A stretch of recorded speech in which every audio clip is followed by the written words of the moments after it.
Hello friends, welcome back to my YouTube channel Plants, Pots and Bonsai.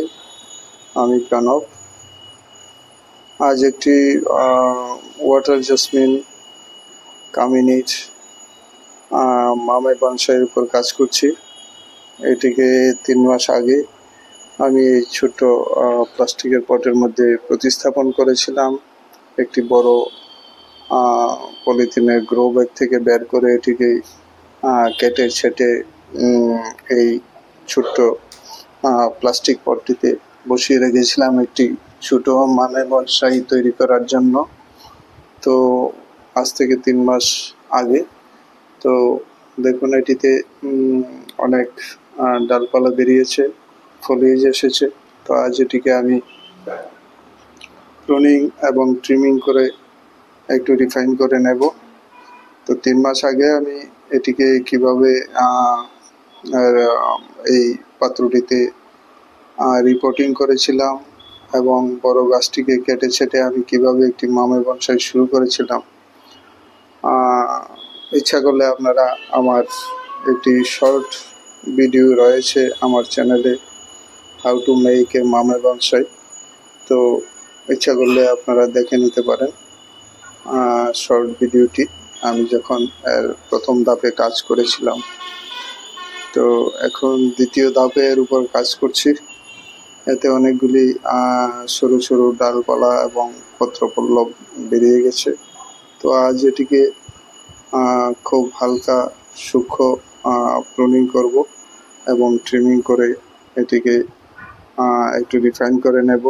এর টপটাকে আমি অনেকটা umbrella shape দেওয়ার জন্য কাজ করব। তো কিভাবে আমি ওয়াটার জেসমিন থেকে একটি মিনি বনসাই তথা মামে বনসাই তৈরি করছি, সেই জন্য এই ভিডিওতে এই কামিনীর উপরে আমি কাজ করছি। তা আমি সরু কাঁচি দিয়ে এর সরু সরু ব্রাঞ্চগুলিকে একটু প্রুনিং করে নিচ্ছি। এইগুলিকে প্রুনিং করে আমি সরু সরু ডালগুলির মাথা ছেটে একে একটি সুন্দর আকার দেওয়ার চেষ্টা করছি। তো এইগুলিকে কেটে দিলে এর থেকে আবার নতুন নতুন শাখা প্রশাখা বের হবে এবং সুন্দর একটি ক্যানোপি তৈরি হবে। তাই এর উপরে আমি কাজ করছি। খুব ছোট্ট চারা গাছ, উচ্চতা 4-5 ইঞ্চি হবে। তো যেহেতু গাছটি খুব ছোট এবং শাখা প্রশাখাগুলি খুব টেন্ডার, তাই আমি সরু কাঁচির সাহায্যে খুব সাবধানতার সঙ্গে আমি কাজটি করে নিচ্ছি। গাছটিকে আমি রিফাইন করে নিচ্ছি।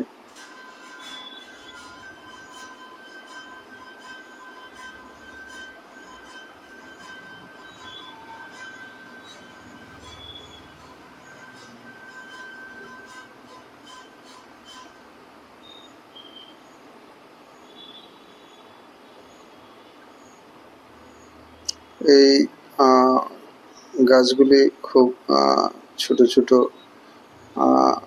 পাতা এবং খুব ঠাসা হয়, তাই এই গাছের উপর কাজ করতে অনেকটা সুবিধা।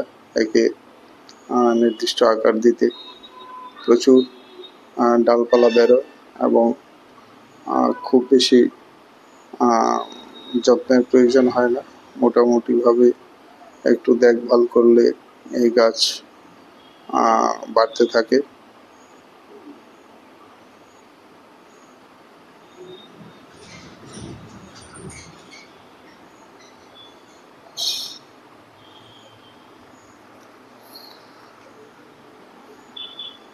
এটিকে ছোট্ট আকারে আমি 3 মাস আগে এই পটটিতে বসিয়েছিলাম। মাঝখানে কয়েকটি ছোট ছোট ডালপালাকে আমি একটু ছেটে দিয়েছিলাম। আর এখন 3 মাস পরে এর উপরে আবার কাজ করছি, একে একটু রিফাইন করে নিচ্ছি।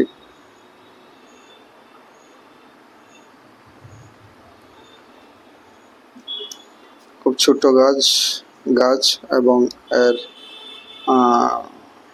ছোট গাছ খুব সূক্ষ্ম হাতে এবং সরু কাঁচির সাহায্যে আমি কাজটা করে নিচ্ছি।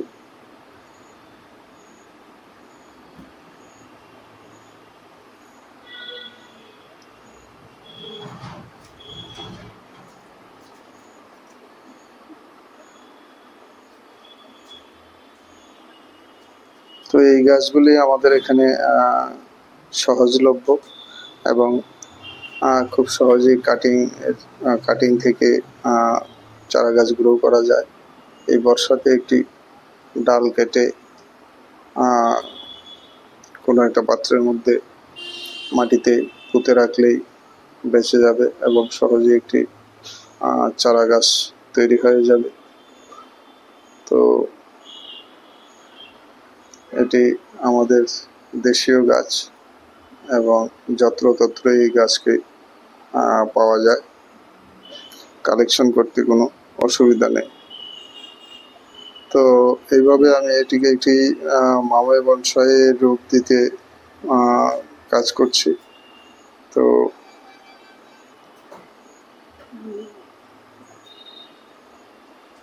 ভিডিওটি খুব বেশি লম্বা হবে না, ছোট্ট গাছ, আমার কাজ শেষ করে এনেছি। ভিডিওটি ভালো লাগলে একটি লাইক করতে ভুলবেন না। কিভাবে আমি একটি বনসাই তৈরি করছি। ভালো থাকবেন। নমস্কার।